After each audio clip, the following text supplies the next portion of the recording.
Welcome, bienvenidos, good afternoon, good evening. We have folks here for our October Sunday here in the States reading. And if it's Sunday, that means you are joining us for Cultivating Voices, live poetries, weekly reading, which we've been bringing to you since March of 2020 as part of our effort to support poetry and really humanity during the pandemic. This is part of our international, intergenerational, intersectional Facebook poetry group that now is tipping over 3,000 members worldwide, who during the week post about readings and publications and just general poetry news. And we gather every Sunday for our weekly reading. We're so grateful for everyone's participation over these past 18 months, and we have so much great work also coming up ahead. Well, I'm Sandy Yannone. I'm your host of Cultivating Voices Live Poetry and the author of Boats for Women from Salmon Poetry. And every week I am extremely grateful for the best seat in the house as we broadcast live from Zoom to our Facebook page and over onto YouTube. And if it's a fourth Sunday, that means it's our new book showcase. And today we have 4 poets from coast to coast, United States, and in between. We have Elizabeth Levinson, Karen Poppy, Ashley M. Jones, and Judith Kerman joining us with their newest collections. You'll be able to see in our chat links to each of their collections. And those of you listening after the fact, links to the books will also appear on our Facebook page. Some of these readings get organized well in advance, and I wait in tremendous anticipation. And this is certainly one of those readings that I have been waiting since this winter to arrive. And finally, we're here today with these just 4 dynamic poets. Well, first up today is Elizabeth Levinson. Elizabeth teaches high school on the south side of Chicago, and she has an MFA in poetry from Pacific University and a Master of Arts in Teaching and Biology from Miami University. Recent work of hers has been published or will soon be published in Minnow, Whale Road Review, Feed, Floresta, Swim Every Day, Cobra Milk, and Nightingale and Sparrow.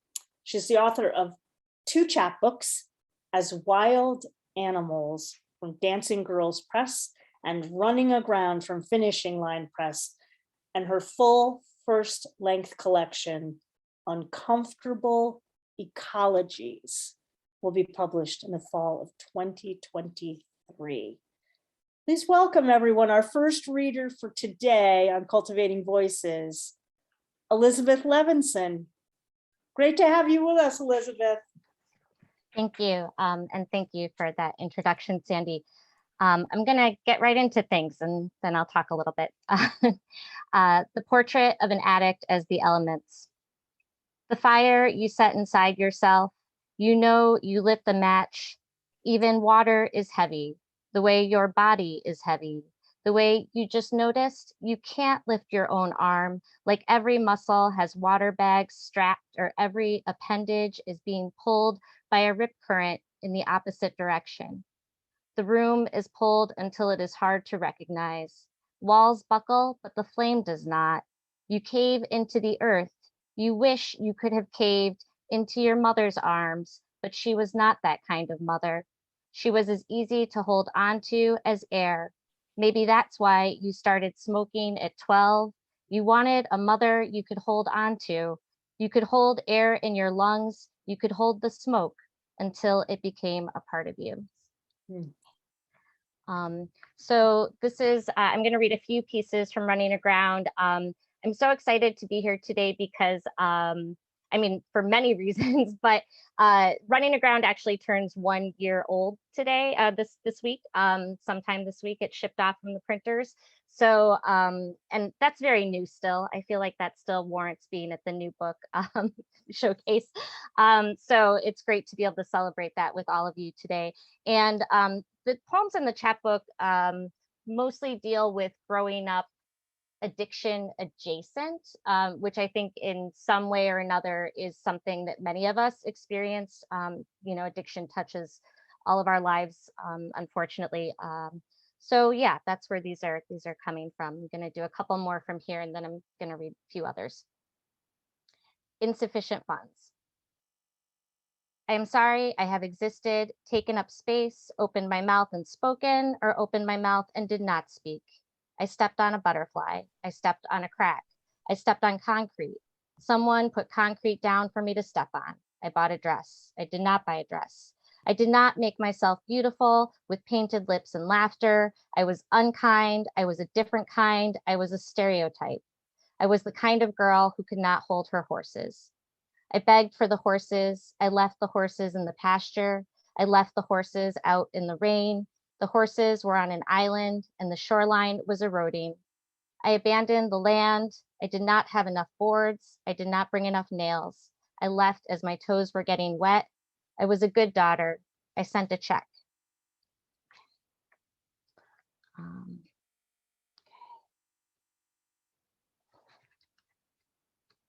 All right. I think I'm gonna do, sorry, here we go. I'm gonna do this piece, The Fire Eater. I wrote a lot of these poems when I was in the process of quitting smoking. So there's a lot of smoke in this, my own addiction that I was dealing with. The Fire Eater. He learned the trick in the army where he spent 2 years inspecting food and getting high. Mealworms swimming in sacks of flour. They must have plagued the dreams in his veins, but this is the nature of his narrative. No matter how many times I hear it, it is difficult to knit these bones together, to understand how he progresses from one event to another. Are these the joints that haven't set right? Hands always cupped but empty. Either way, there was always a motorcycle, Japanese of some make, and he was in the German countryside, stoned out of his mind, and he came upon a circus. I hope he doesn't mind it, but I imagine him surrounded by sequined girls and clowns and fire eaters, thrusting burning batons towards him before extinguishing the flames in their own throats. It was a trick he learned to perform, one of the many he used to keep us enthralled before we understood anything at all, how basic a thing it is to deprive a fire of oxygen.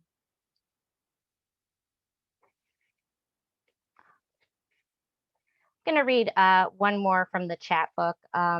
So my father, well, there is a father figure in the chat book, but my father is living on a sailboat right now. And just this morning, as I was preparing to log on, there was this frantic text chain between me and all of my siblings because he was actually lost at sea for about 10 hours. Nobody had heard from him. He's fine. Everything is fine. But this is, yes, recovery. Some days he travels for hours, at best makes 7 knots and sees no one. The waters are charted, but these edges of the intercoastal, too soft and too green. Like the history of his veins, they are murky. In the waters, no one asks him to speak. No one tells him to stop talking. The dolphins don't care what he does. They flank the sides of the boat. They may stay with him for a while or not. It's okay. Alone, running aground, the keel buried in silt, he waits. As the tide rises, he floats away. When he passes through more solid territory, buildings take footing, and floodlights falsely pull creatures from the sea. Shorelines take shape. 40 years ago, there were nights on the beach when he slept soundless as the sand that stuck to his cheeks. But even here, in slow currents, it continues to compel him. Standing with the tiller between his legs, he gently shifts away where he sees no one, neither is he seen. I have a couple more pieces to read. Sandy mentioned I'm a high school teacher in Chicago, and I think many of us this summer were so excited to start this year off because we thought that this year was going to be more of a return to normal, and we couldn't have been more wrong. And anyone who is a teacher right now, and this is true of so many professions, not just teaching, but it's turning out to be maybe even a harder year than it has been in some ways. I wanted to read a piece that when I first wrote it, I set out to write a poem about the colony collapse disorder. And what I realized recently is that it's really a poem about just any labor of love. And this is from my first chapbook as Wild Animals that was released from Dancing Girl Press maybe 10 years ago, a little less than that. The Beekeepers. What makes them do it? These strange men who love a thing that is dying. Each day they suit up like monks or astronauts, mysterious as either. They count the carcasses, each one so light. Those that are left beat furious wings, a dead march that moves the beekeepers from hive to hive. Each day they must decide to divide the colonies, rebuild, or sell them off. There will always be those who have not yet known the bitter aftertaste that follows the harvest of the comb. This is something I would like to try. In a field of clover, to watch them over, to press the bellows of a tin smoker, to wave it around, making gray clouds to move in and out, pulling each tray, with hope for the quiet hum, for the brush of a furry thorax against my wrist, where my gloves might slide down, leaving skin exposed. Okay, I'm gonna read, I think three or four more, depending on time. I write really short poems, so I get to pack a lot into 15 minutes. But I also am really excited to hear Karen and Ashley and Judith. So if I wrap up a little early, I hope that's okay, because it's very excited. In addition to celebrating the first anniversary of my chapbook or birthday, whatever we call it, my husband and I are also celebrating our 5th wedding anniversary this week. And, you know, 5 years is good, but we've actually been together for about 20 years. So recently I've started writing poems that are maybe marriage adjacent, a little bit about marriage. So I'm gonna, in his honor today, my long-suffering partner, I'm gonna read a few poems that are kind of about marriage and also very new. So I apologize if I trip over anything. Intimacy. I have not been the lilac felted tongue of the hosta, wrapped around the sleeping bee, heavy with pollen and summer heat, but I have held my breath while it slept, the pause caught in my throat. And I do not know what, and I do know what this is like, the way I may climb back into bed some mornings and curl my whole self between the base of your back and the breadth of your shoulders, the warm soft where I wait for you to wake. Though some mornings you are more cliff face, unscalable, and I do not know how to account for the difference. Only maybe some days the bumblebee is drowsy, its guard down. Others, it swarms in agitation. It has less to do with you than of my own tendering. Some days you are the defense, and some days the thing to be defended against. Shark's teeth. Last summer, my hand was a sieve, shifting through the sand for the tiny, sharp thing, serrated angles against skin. I made a game of every mistake, a broken shell, a shattered crab's leg, a yet unsoftened piece of beach glass. how each tooth drops out, how one moves up to take its place, row upon deadly row, now washed upon the shore, as deadly as a splinter or a thorn, and just as worthless. Yet I press a point against a fingertip, and my whole arm is devoured. I sought to make a gift of them, to rest my death inside your palm. The time was swallowed in the searching, water in my eyes, the tide rolled over me. I think I can do 2 more short ones, little ones. I think I've got about 4. Okay, good.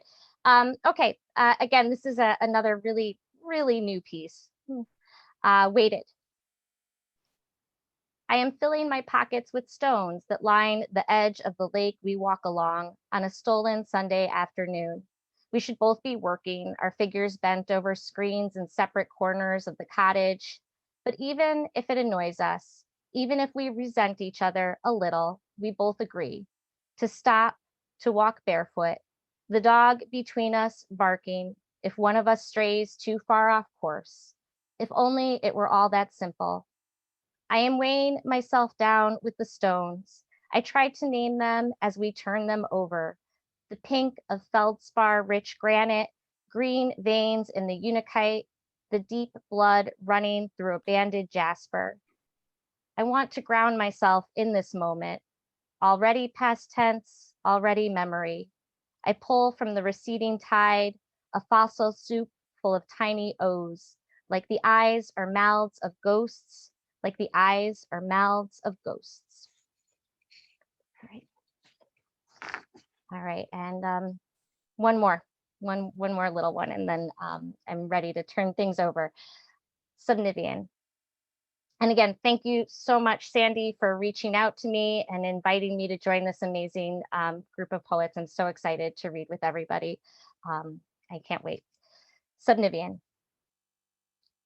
Beneath feet of snow, where it is less cold, where small plants hold, like studs, like girders, walls built in sublimation, tiny ice castles, crystalline rooms for moles or mice. They shelter in snow until sudden thaw and flood, an owl's talons, the fox's keen leap and snout, weaving ermine.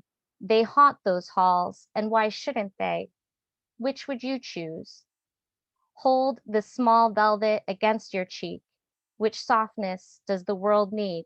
Which softness do we not? Thank you.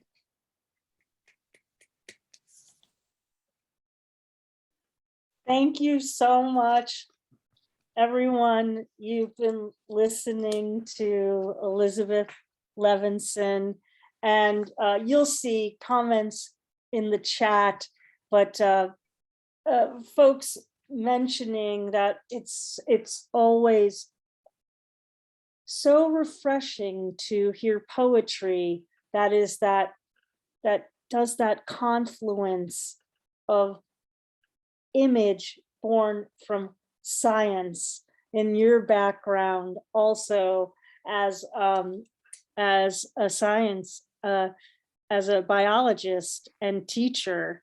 And I particularly, the word that really comes to me in listening to your poems is that word that you used, crystalline.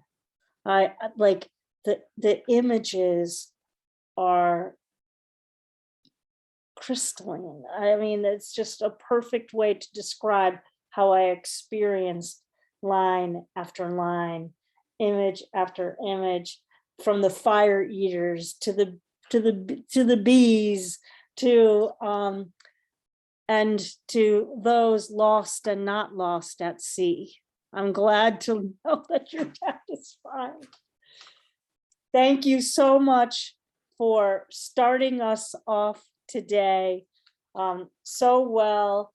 Reminder everyone that in the chat are links to how you can pick up Elizabeth's newest chapbook, 1-year anniversary chapbook. And as I like to I might as well mention it before I introduce Karen Poppy.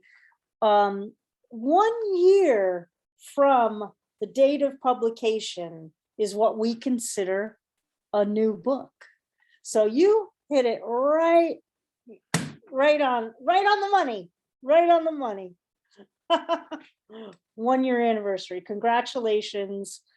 And we look forward to more poems and the full length collection coming out. Congratulations there, and look forward to having you back to hear from the new full length collection as well. All right, my friends, we move to our next reader, and Karen Poppy has not been a stranger to our virtual stage, has joined us for new book showcase before, from the first with their first chapbook, Crack Open Emergency, and has joined us on some of our other special event readings. It is always a pleasure to have Karen with us, reading the provocative poems. And today we get to hear the poems from the newest collection, Our Own Beautiful Brutality. Well, Karen Poppy has work published in numerous literary journals, magazines, and anthologies. You can see Karen's work vastly. And as I mentioned, her chapbooks include Crack Open Emergency from 2020. We featured it here on Cultivating Voices Live Poetry, and the newest, Our Own Beautiful Brutality, both from Finishing Line Press. Her other chapbook, Every Possible Thing, is published by Homestead Lighthouse Press. Karen is an attorney who is licensed in California and Texas, doing significant human rights work, and lives in the San Francisco Bay Area. Hence our fabulous coast to coast reading today. Would you please welcome our dear friend, happy to have you back with us, Karen Poppy.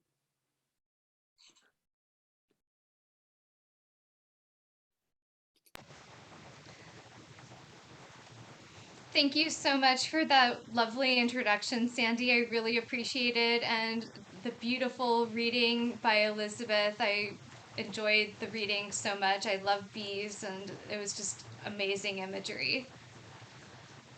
I'll start my reading today with some new poems, actually.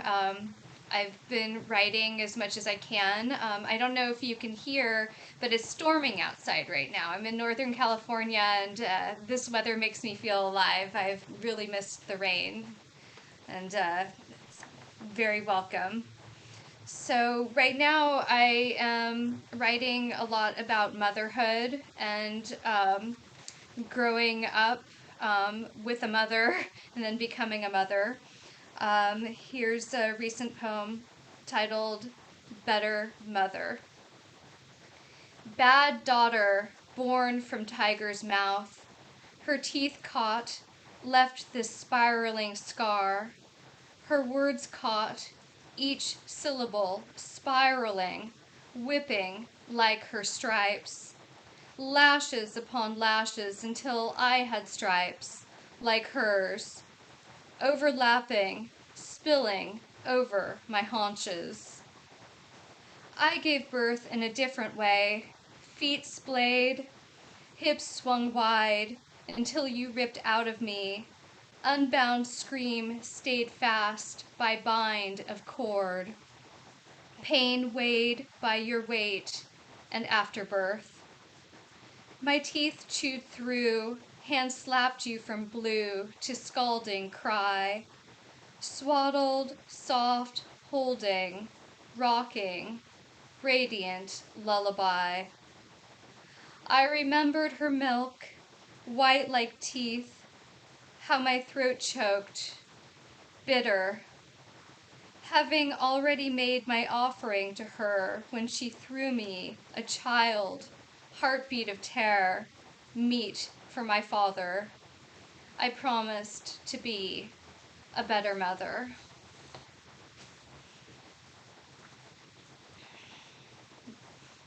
That was a hard one to write, and it was a hard one just now to read.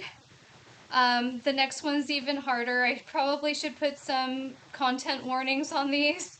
There will be mentions of child abuse and violence, including in this next one, valuation.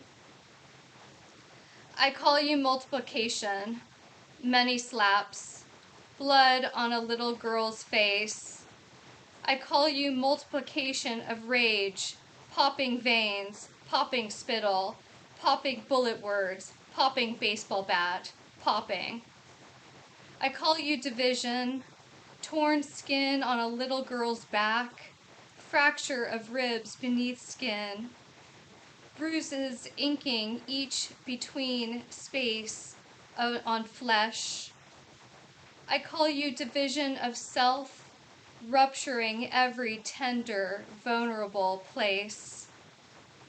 I refuse to cry, add to your sadistic joy. I refuse to speak, subtract from any silence. My mother never stops you. I count every time she stood there, like now, and watched. At night, I wrap my body in a sheet.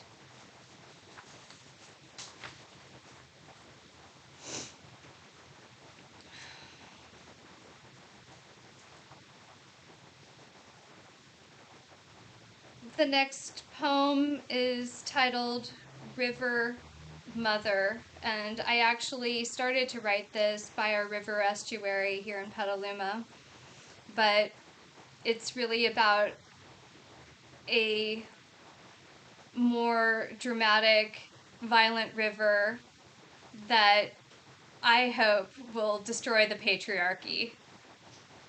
River Mother, boiling torrent of horrent hair, angry, divided, dual heads, dual fists, slash wrist seeping, yet yes, she lives, foams bright, slithers fast and deep with fish. Hawk gathers wind and drifts, dives far away cliffs. River churns thick sand below, ripe foreshadow of ocean. That river will quick pull you in, mouth hungry, rock teeth maw, maw. Flumen dentatum, righteous beast, hawk looks down her wild banks, silver spews light from twin-lipped abyss.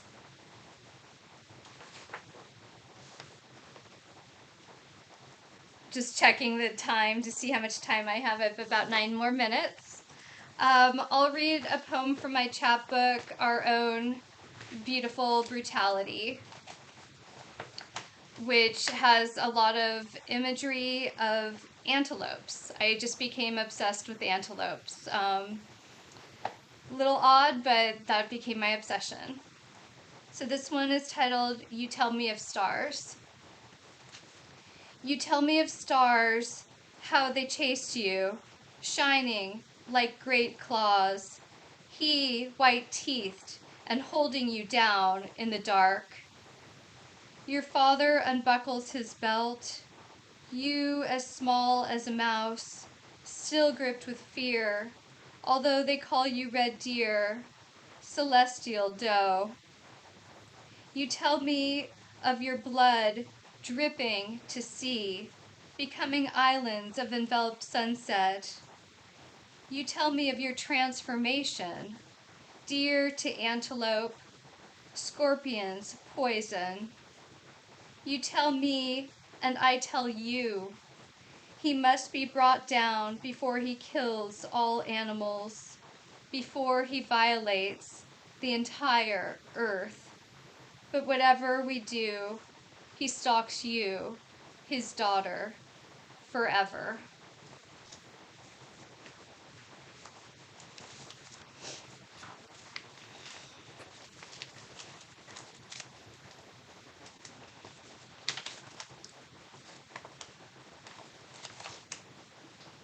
The next poem is titled On Your Birthday. I believe it's in my chapbook, Every Possible Thing. Here's that chapbook cover. I'll double check, but I believe so. And if it's not, it's going to be going into my first full-length collection, which I'm hoping to publish sometime soon. I have to find a publisher first. So this poem is for my dear friend who passed away when she was 25. Her name was Cecily, and it's titled On Your Birthday. I never knew the name of my earthly love until you were gone, because that love is friendship, a meal.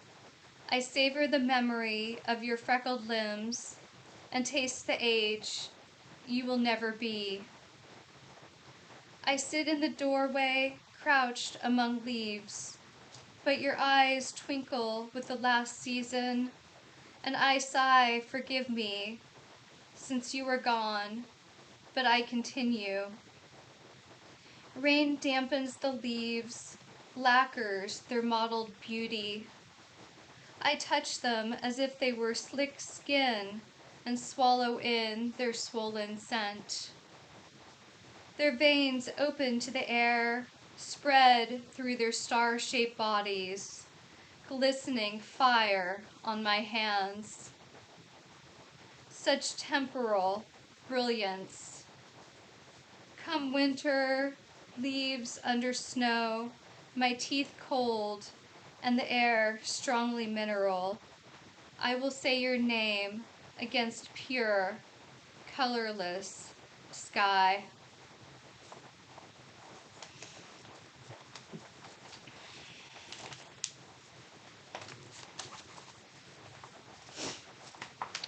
I'll try to tone it down a bit.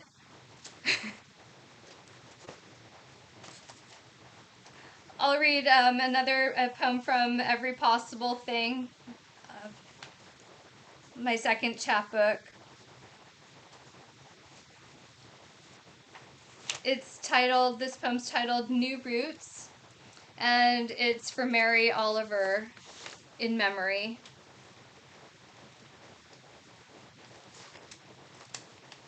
Soft leaves so small cluster on newly naked stems. Let water bathe and caress each vulnerability. Let sun breathe on them. Growth will come.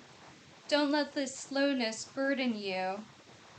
You've decided it's time. That's enough for now. Don't watch for every sign.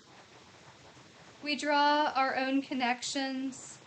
A bounty of light rushes in. Darkness, too, allows it to happen. No visible taproot. Revelations come where we're most open. Roots will form again in their own time. Trust nature's agenda now that you've helped it surely along. You can only force so much.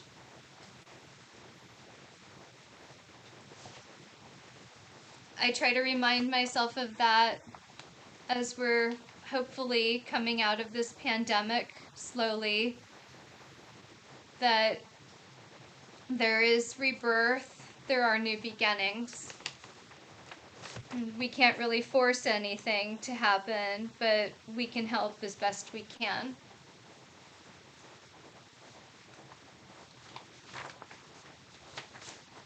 I think I have time for 2 more poems, so I'll read you 2 more animal poems. One is about a snail, and it's titled Pebble. It was inspired by a haiku by Ito Hakucho. He wrote, "On a swing, a pebble, noon." And this is what I wrote. Moon, a pebble on a swing, not noon, but full sail, midnight. Glow, on a snail's shelled back, glow on his stemmed eyes, tentative in their starred reach. We see none of this, hush, blanket, and walls muffling the world. Windows want to let all in, but some triumphs are too small, too vast.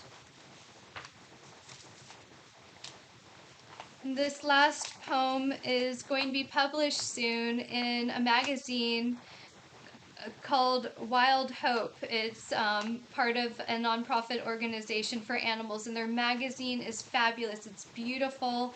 I'm really excited for this publication because it also comes with this amazing photography and scientific articles and other articles about, well, my favorite topic anyway, animals. So this one's about a fox, and apparently I really like the word haunches. I used it in the poem I read to you first about the tiger mother, and I have the word haunches in this poem too. This poem is titled In That Place, and it's dedicated to one of my mentors, Robert McDowell. Each point sings alive on his fiery amber fur. The fox, waiting there, in pines, oxblood, heat. Autumn perfection. Meditation, a single beam upon outcrop of rock. He nestles in needles, rises and resettles on his muscled haunches. Eyes lock, yours and the fox's. You wish to stand still, forever yield where time launches its impeccable flow, like a river, stirs you to think of everything you see unwinding in the light, a murmur dissolving into meaning. Then the fox says, "Let this make you what you are." Thank you, and that's my timer. Perfect. That is perfect. Right on. And amazing for me. I could hear that. I can hear that rain. Isn't it beautiful? It added something. It added its own lyricism to the reading today, Karen. And you brought so much of the animal in with the antelope, the snail, the tiger, the fox, but also, as you'll see in the chat, what I so appreciated about the reading today was just the very granular moments of truth and humanity that you brought to bear, and the vulnerability in that. And that's what I always appreciate. I mean, we heard it in Elizabeth's poem. I know we're going to be hearing it from our next two poets as well. And the prismatic way that, sharing those truths and stories through poetry does really allow us to connect with one another in a much more profound way. So I'm always grateful to have your poems here with us. Thank you once again. Thank you so much, Sandy. Absolutely. Elizabeth says amazing, closing, beautiful, and brave poems. Could not agree more. Thank you. Well, folks, I just want to give a little program update in case you may have thought, apparently there in our email, there may have been a little bit of a glitch that said, that mentioned that today's reading was last week's reading. Some of you are thinking that we may be having a live open mic, but as you see, we are deeply, deeply into our new book showcase. And next week we return with the open mic. So thanks to everybody here. And I know that you're not disappointed by what you're hearing, even if we are not heading to a live open mic after the reading today. Well, our next poet today is Ashley M. Jones, and as I've mentioned previously, I, in the winter and through the whole pandemic, really continued to seek out poets whose poetry that I thought would add some genuine dimension and necessity and urgency in voice, topic, subject. That was true of how Elizabeth came to us. That was true of I saw Karen's first chapbook and reached out, and that is also true of our next poet, Ashley M. Jones, who between the time we booked the reading, I'm so very happy to share with you that Ashley's been named the Poet Laureate of the state of Alabama. And as you know, we have a very deep fondness of poet laureates from our Laureate Love Fest. And we're so glad to have you, Ashley, joining that really wonderful. We have some other poet laureates in the room with us today from their various locales. It's always an honor to welcome poets who've been recognized in their local, state, regional, and of course, national and international communities. We've had laureates from Canada and Ireland as well join us here. So again, congratulations to you, Ashley. And I'm very excited to be sharing the poetry here with you all from her body of work. Well, Ashley holds also an MFA in poetry from Florida International University and is the author of Magic City Gospel from Hub City Press 2017, Dark Thing from Pleiades Press 2019, and the newest collection, Reparations Now from Hub City Press. Ashley's poetry has earned several awards, including the Lucille Clifton Legacy Award, and her poems and essays appear or are forthcoming at CNN Poetry, the Oxford American, Origins Journal, The Quarry by Split This Rock. If you don't know what the work that Split This Rock does, look up Split This Rock. Obsidian and many other journals. You can read her work vastly. She co-directs Penn Birmingham and is the founding director of the Magic City Poetry Festival. As if all of this is not enough, she teaches in the creative writing department of the Alabama School of Fine Arts and is part of the core faculty of the Converse College Low Residency MFA program. And recently, if you've been paying attention and reading, you've seen her as serving as the guest editor for Poetry Magazine. Please join me in welcoming Ashley M. Jones. Thank you. Oh, someone's calling me. Let me silence that. Thank you so much, Sandy, for having me. And it's been a pleasure to listen to the poets so far. Thank you, Elizabeth and Karen, for those wonderful readings. I'm going to read 4 poems for you today. I was going to put on a timer, but this person is still calling me. Okay, great. Now I can put the timer on. And they're all from my new book, Reparations Now, which is available from Hub City Press. You can get it anywhere books are sold, but I recommend going to your local bookstore, your independent bookstores, and purchasing it there.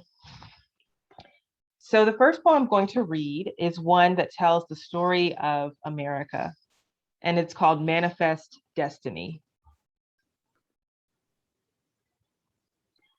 And so he learned that the land could be called a name. So he called it mine. And so he learned it could be bordered with blood. And so he called it conquest. And he learned that the land was willing to give fruit and flower. And he called it profit. And so he saw some other folk planting and praising, and he called them enemy. And so he saw there were armies to guard those flowering folk, and he called them prey. And so he saw the ocean, and what was it but a highway to make more borders? And so he saw the bright and peaceful sea, and he littered it with trade.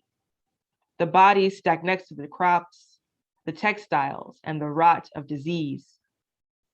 And so he ground hope and God into dust and called it rights.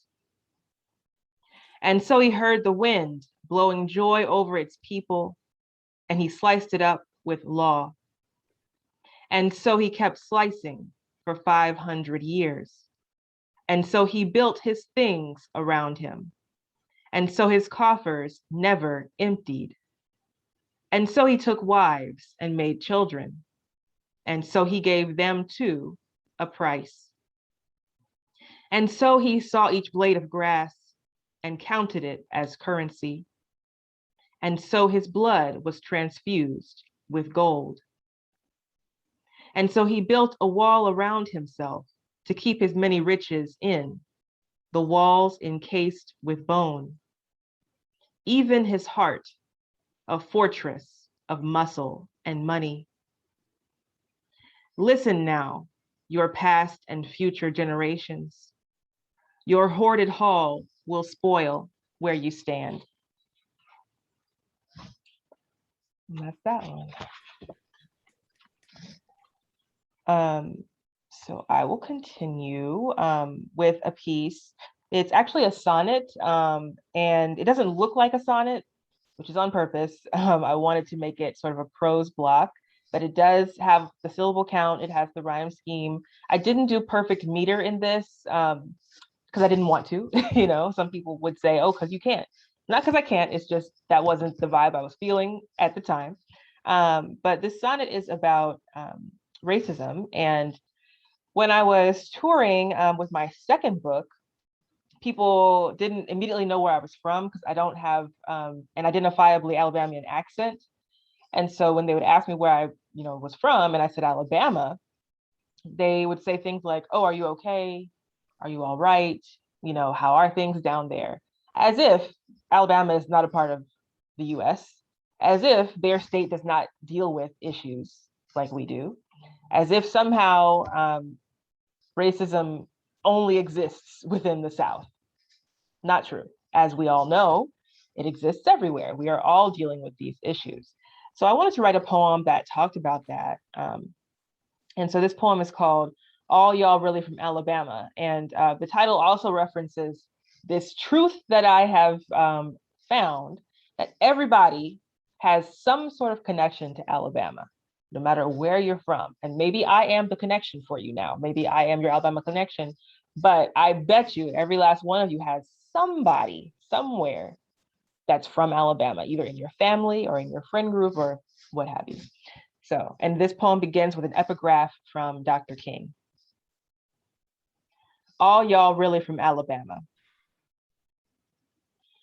The straitjackets of race prejudice and discrimination do not wear only Southern labels. The subtle psychological technique of the North has approached in its ugliness and victimization of the Negro the outright terror and open brutality of the South. Reverend Dr. Martin Luther King Jr., Why We Can't Wait. This here, the cradle of this here nation. Everywhere you look, roots run right back south. Every vein filled with red dirt, blood, cotton. We the dirty word you spit out your mouth. Mason-Dixon is an imagined line. You can theorize it or wish it real, but it's the same old ghost, see-through, benign. All y'all from Alabama. We the wheel turning cotton to make the nation move. We the scapegoat in a land built from death. No longitude or latitude disproves the truth of founding fathers' sacred oath. We hold these truths like dark snuff in our jaw. Black oppression's not happenstance, it's law.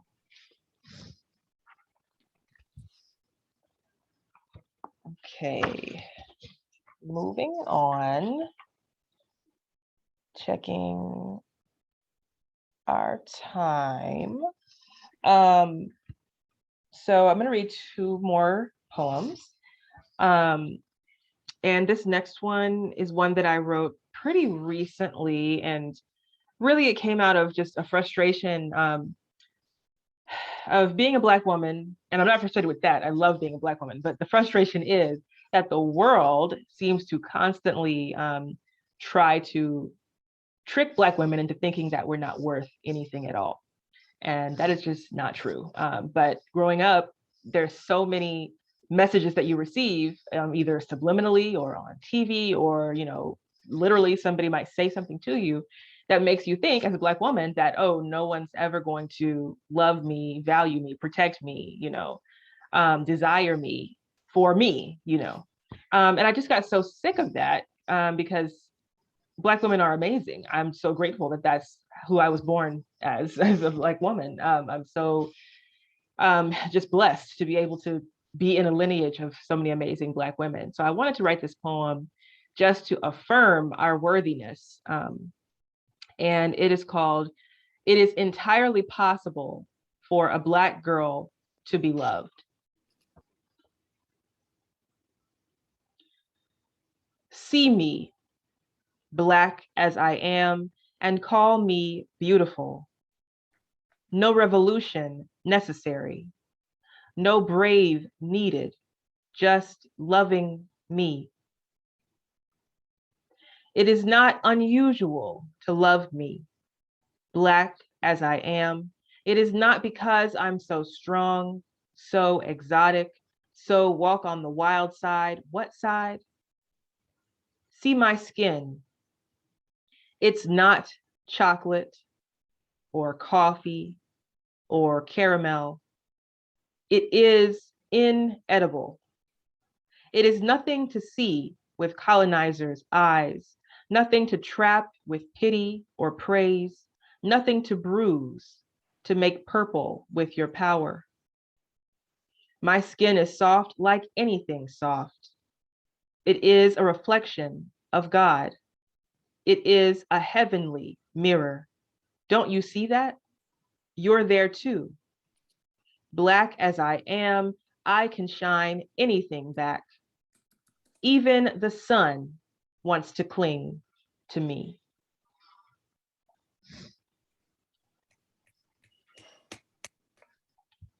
Thank you. So this is the last poem that I'll read. And I know I'm going a little under time, but that's just my way. I would rather go under than risk going too far over. So this is my last one. And this poem, actually, I have to set it up a little bit. Poetry is extremely powerful. It can actually erase people if you need it to, which is what I have sometimes used it for. And we heard Karen so beautifully use poetry to address pains from the past and present. And I think in that addressing of it, there is some healing, or at least I felt that listening to your work, Karen. So in this poem, I'm attempting to erase a man from my past, which is something I perhaps have had to do one too many times. But I did it with this one. And the poem form, it's not like a traditional form, but I write this whole poem in the subjunctive tense. And I got this idea from the poet Carl Phillips, who taught at the Kenyan Young Writers or the Kenyan Writers Workshop, I think last year. I did not attend the Kenyan Writers Workshop, but my good friend, the poet Monica Sook, whose book you should read, by the way. She's an amazing poet. Her last name Sook is spelled S-O-K. So please do look her up. She's an amazing Cambodian American poet. But she was there and we're really good friends. So she was texting me throughout. And Carl Phillips gave them this assignment to write in the subjunctive tense, to do a whole poem in that tense. So I, who did not go to this conference, did not pay the entry fees, whatever, I just took this little exercise for free and wrote this poem in which, like I said, I tried to erase this man from my memory. Summer vacation in the subjunctive. If I were a woman, if I were a wanted woman, if I were a woman with soft fingers, if I were on a beach with a man, if he was a man, if a man can be a man before he acts like a man, if I were on a beach with a man and he held my hand, if I liked my hand being held, even if it was held at the wrong angle, if my wrist was ringing in pain, but I kept it there, if my heart were held wrong, like my hand, if I kept it there, if I was kept in pain, if I were pain, if I were a woman before I was a woman, if a woman knew, if I were a woman who knew her body like a woman knows her body, if I knew, if I were on a beach with that man, if this time that man dissolved into sand, if the sand became hot under my feet, but my feet were gold, if a woman were made of sun, if I were made of sun, if I burned the world around me until it shone beautiful and brown, if this burning was called healing, if the healing made light. Thank y'all for listening.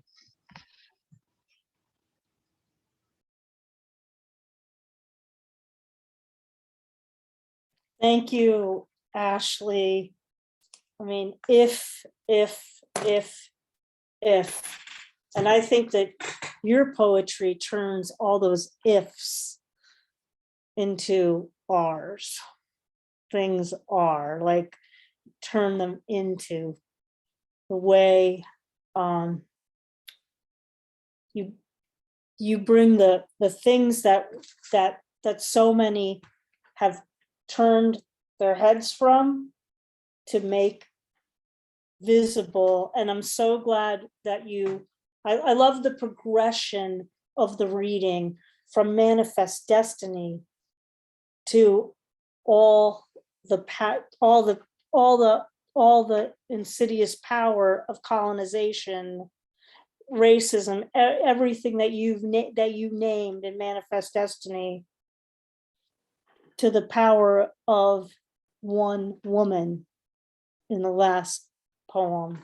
And we end on that power, your voice, and changing that if into light. Incredible. The book, my friends, is Reparations Now. There it is. Do not wait.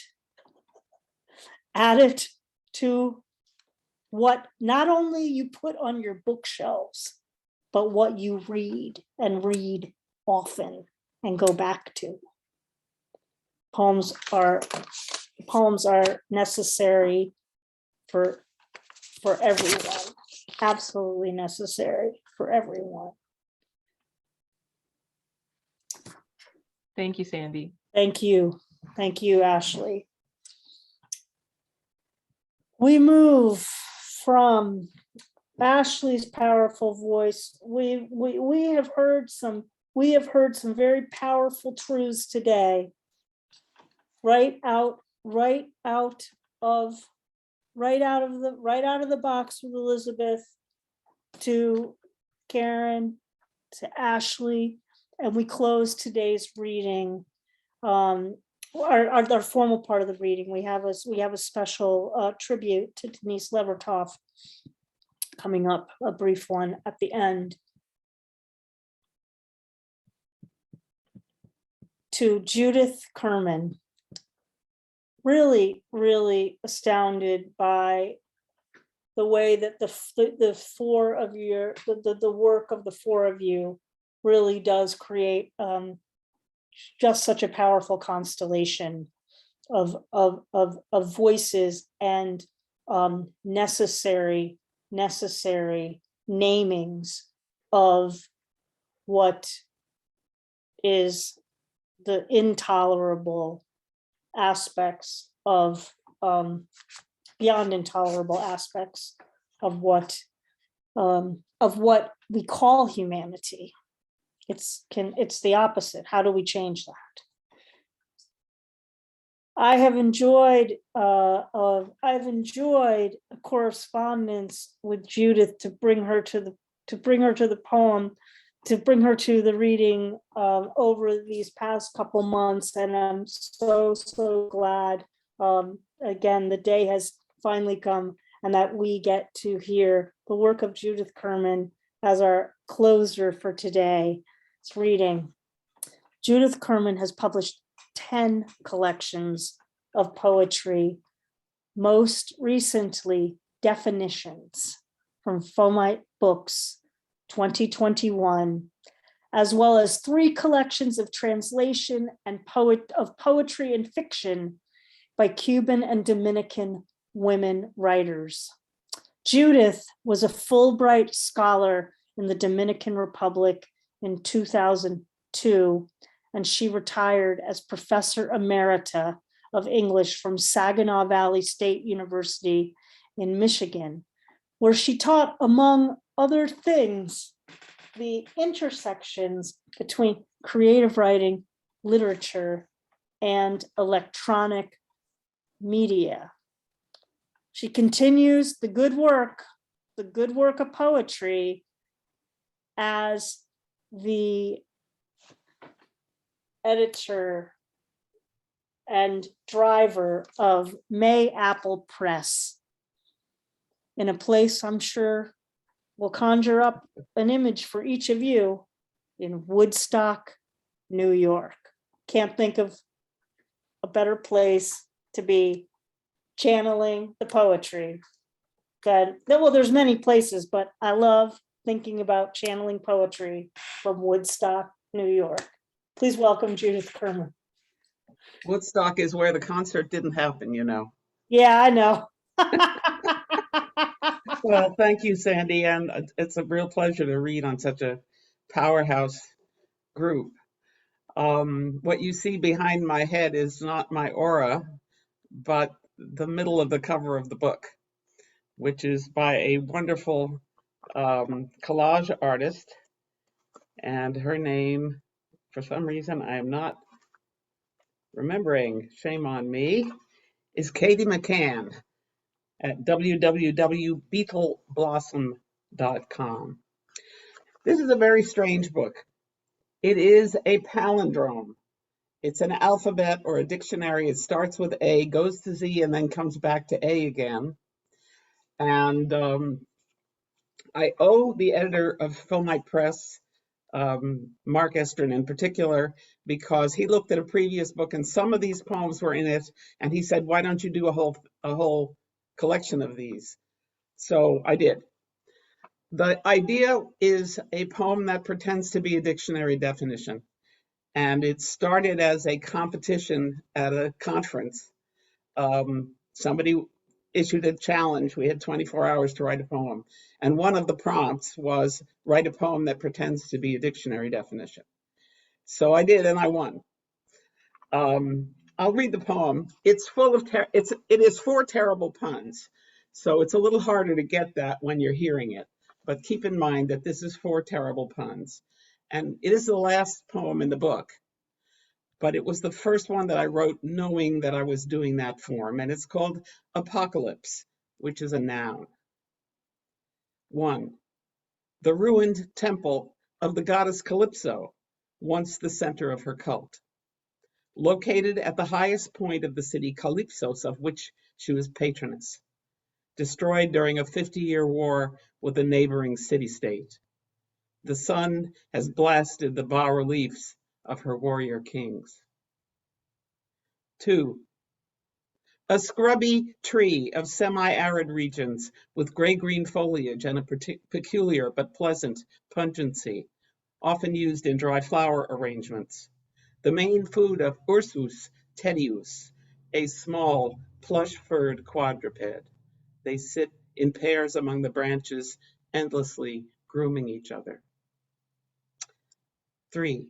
A type of speech impediment characterized by excessive sibilance, thought to have been the sound made by certain ancient prophetesses when under the influence of their deity. 4. A set of books containing names omitted or expunged from the New York telephone directory, held by certain groups to be the true record of the population. On sacred occasions, the names are read out in the city squares.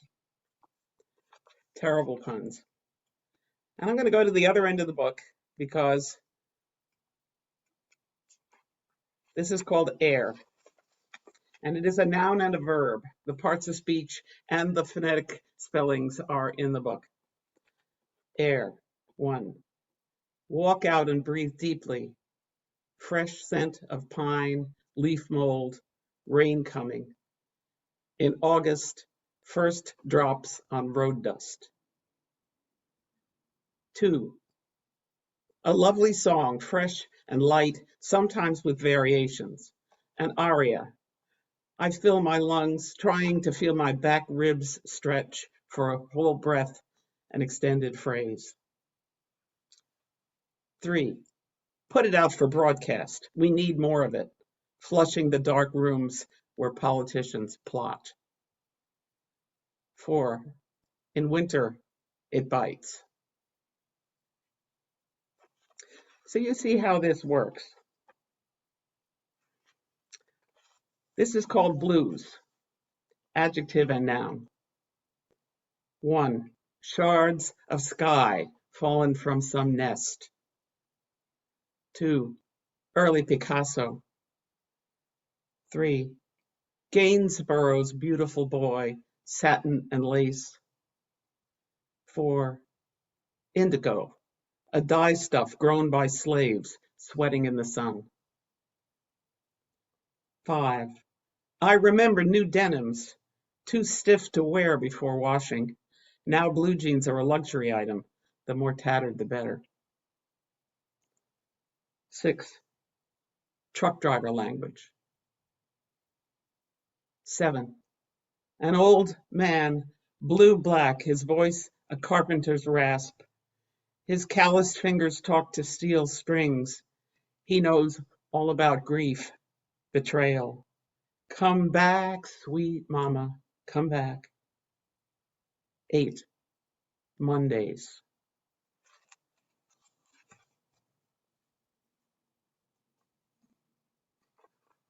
Definition. So I actually have the title of the book in the book, which is a noun. 1. Clarity of outline, the light at dawn, limning each edge of building or tree. 2. Clarity of meaning. 3. Resolution of vision, the details through binoculars or microscope or after squeezing in eye drops. 4. Dictionary entry, including etymology, pronunciation, usages. 5, my wish for certainty amid ambiguity.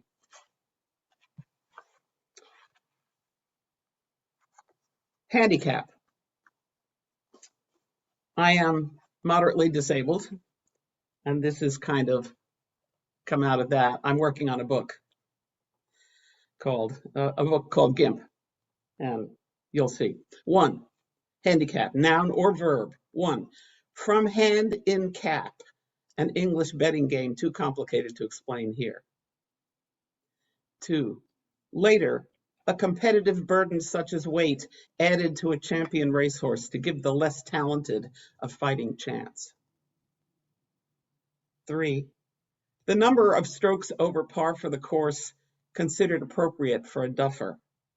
At the tee, I consider mine very high and not likely to get any lower. I address the ball and swing. I whiff, hook, or slice. 4, in folk etymology, a crippled soldier on a street corner begging alms with his cap in hand. 5, I'm now rewarded with a special tag for reserved parking spaces. The new logo looks like everyone is a Paralympics athlete. 6, some people don't like the term, or disabled either. I just call myself GIMP.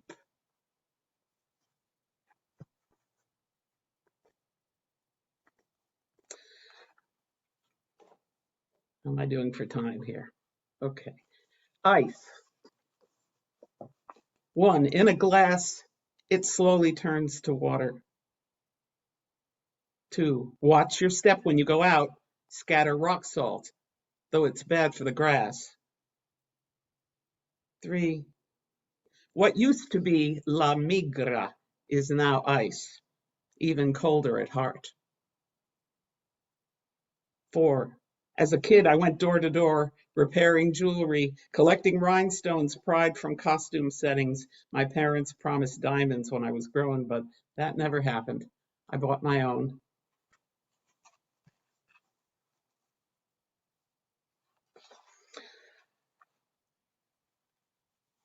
This is one that I wrote not realizing that I was working in this form, but it's called Metaphor. And it is from the Greek noun metaphora. 1, carriage, freightage, traction, traffic, a sign on the side of a moving van in Athens, beds, bureaus, boxes of books. 2, the young tomcat tracks birds in the branches. His haunches prepare for launch. 3, I fold and float paper boats. I want to air a video that was done by the videographer Nancy Brodwin. I'm going to share the screen, and it's about as long as the reading would be.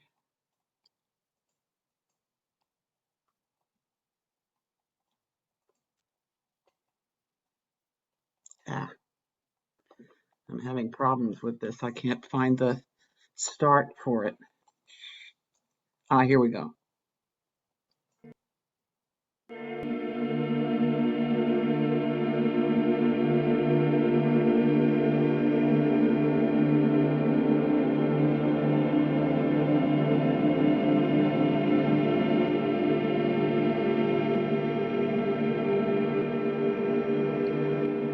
What no one in the room wants to talk about. A large gray stone, heavy in the hand. Handicap, ugliness, bigotry, death.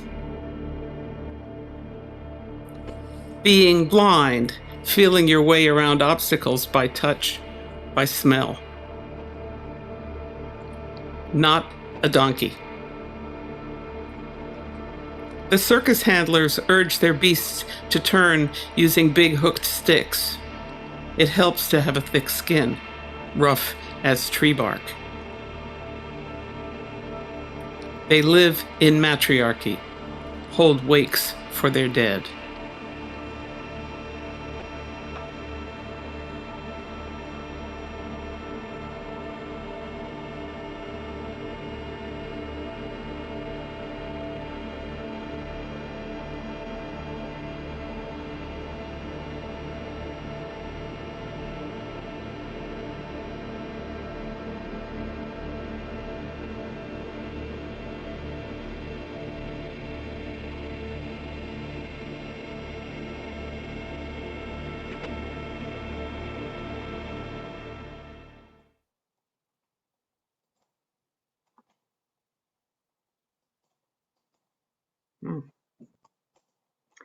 It's not stopping.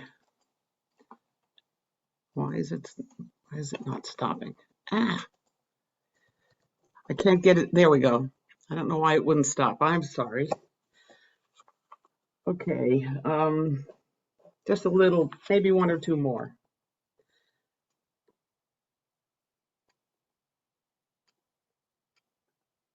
One of the things that Mark asked me to do for my previous book, which was about being the peculiar kind of Jew that I am, is to write a poem about Israel.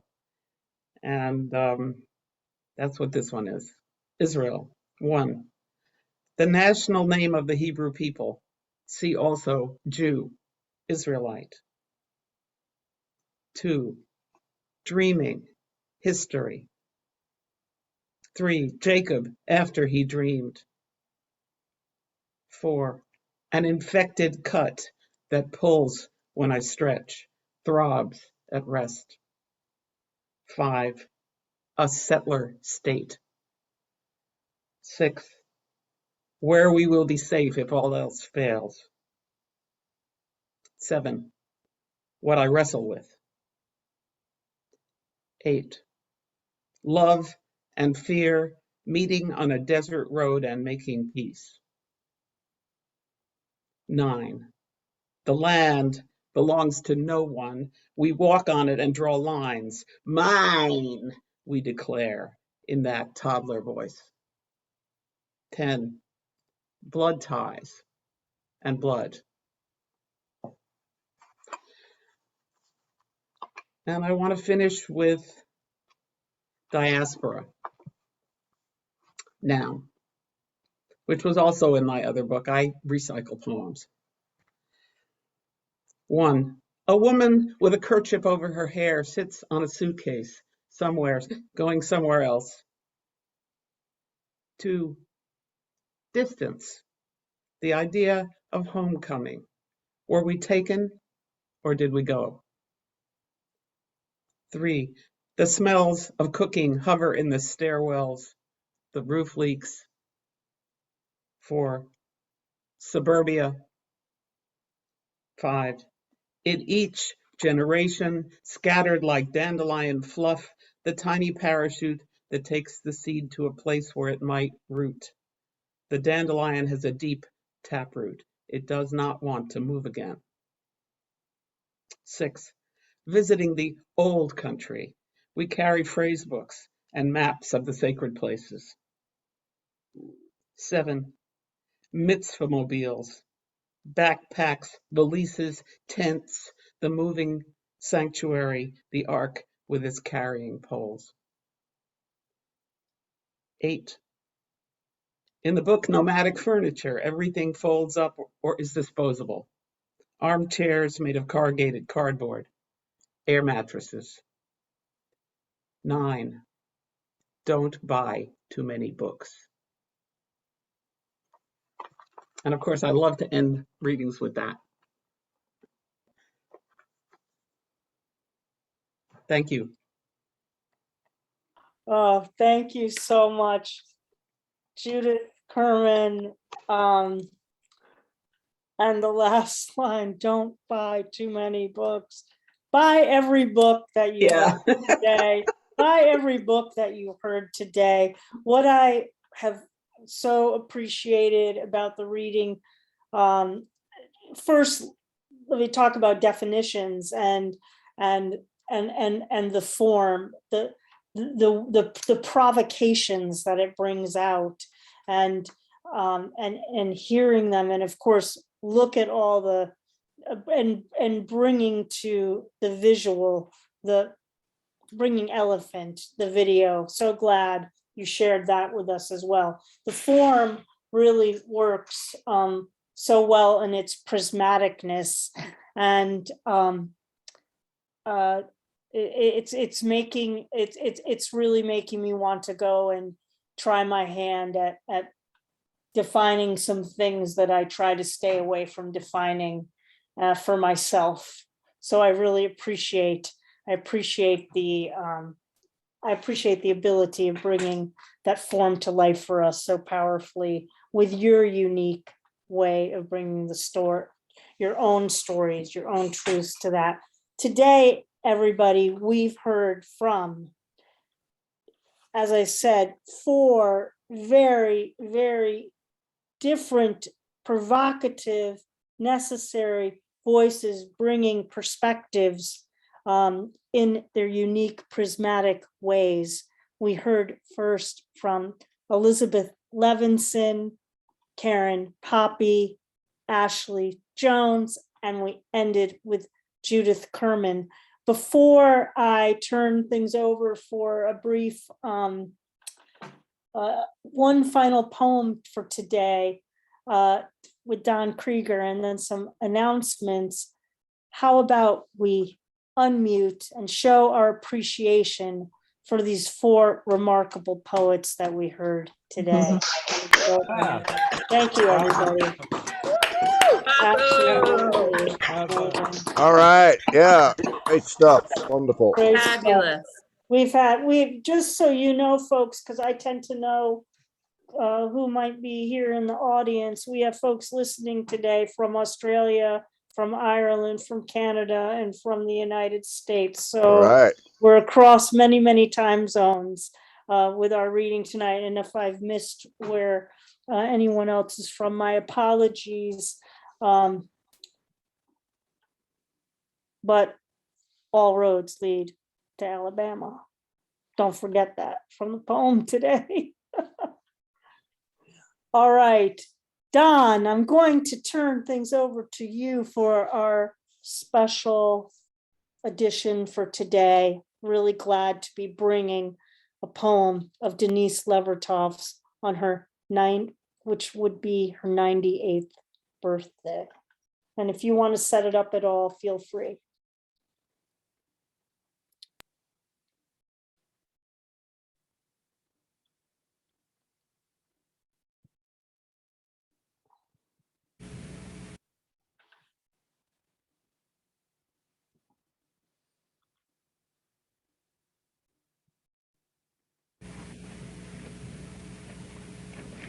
I like to feel that, having been writing all my life, I have written a lot of different kinds of poems.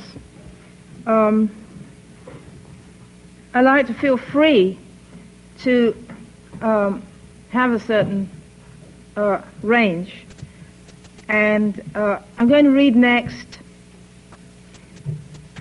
a rather different kind of poem. I don't feel that my poems, anyway, fall into really marked off categories. They don't feel to me as if they do. They seem to me to come out of the same sources and to be written initially because I need to write them, and part of my need to write because I have always been interested in the art of poetry, is the need to make things which can stand free of me when made, but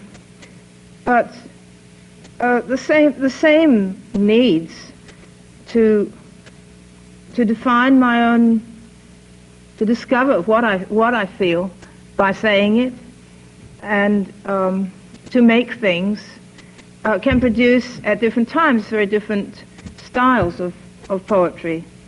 And this one, I think you'll agree, is rather different from what I just read. It's one of a number of poems which have dates attached to them, really, as parts of their titles. This one is called The Day the Audience Walked Out on Me and Why. And it's dated, it's dated May 8th, 1970, Goucher College, Maryland.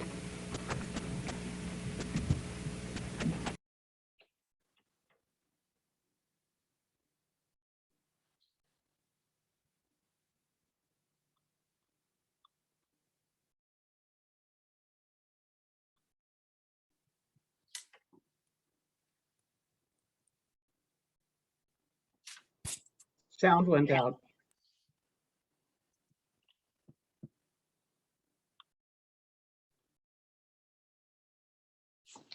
I'm sure that Donna will be getting us the sound right as the poem was beginning to happen.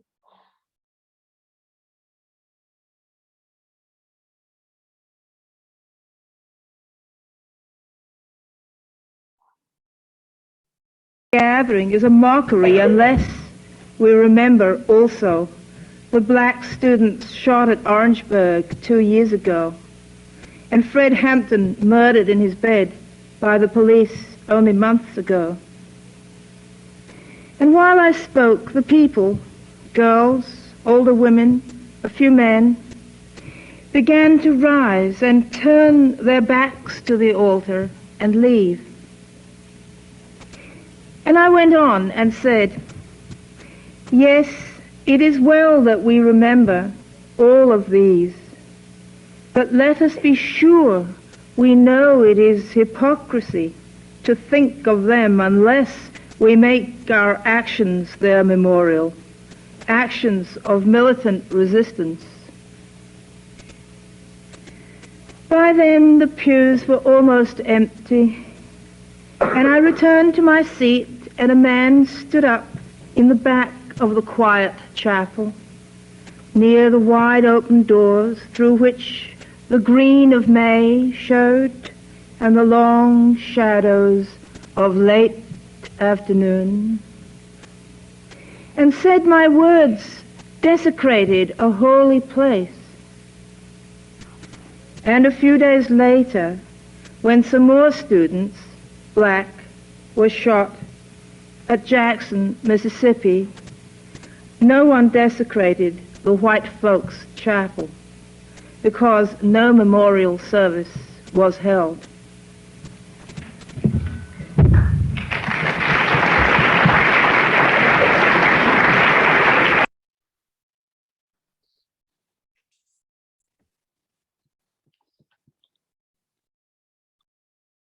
Folks, there was a little bit of a technical difficulty where we did not get to hear the full text of the poem.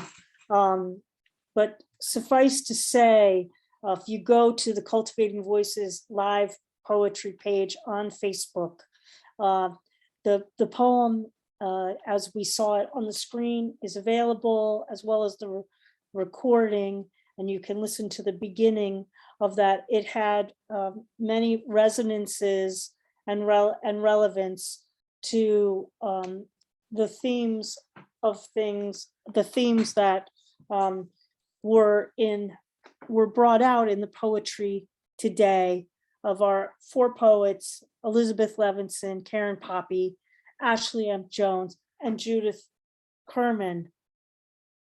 Well, if you have any announcements or anything for the good of the order for our reading today, now would be a good time to put those things in the chat. If you have an upcoming reading, I want to let folks know of anything.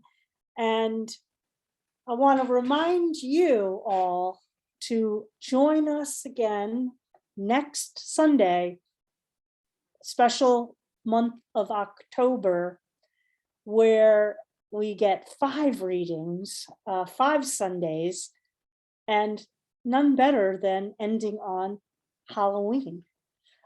Check out our event page for next Sunday's reading, because it's going to be our Halloween costume poetry party. Come dressed as your favorite writer or character. We'll have featured readers, Cindy Veach reading from her new book that's just come out called Her Kind, which highlights persona poems from the Salem witch trials, and Claire Kelly reading from her feminist horror flick poems, and of course you in your Halloween finest on the live open mic with your tricks or treats of poetry. That's next Sunday, 12 Pacific, 3 p.m. Eastern. That's 8 p.m. over in Ireland, the UK, and I don't do all the time zones, but check the time zones and join us for our Halloween reading. Folks, we saw the most significant demonstration today in the poetry that we heard from our four poets of how our humanity truly does depend on our deepest of listening to one another to come to greater understandings of how we are and are not in community with each other through the perils of history.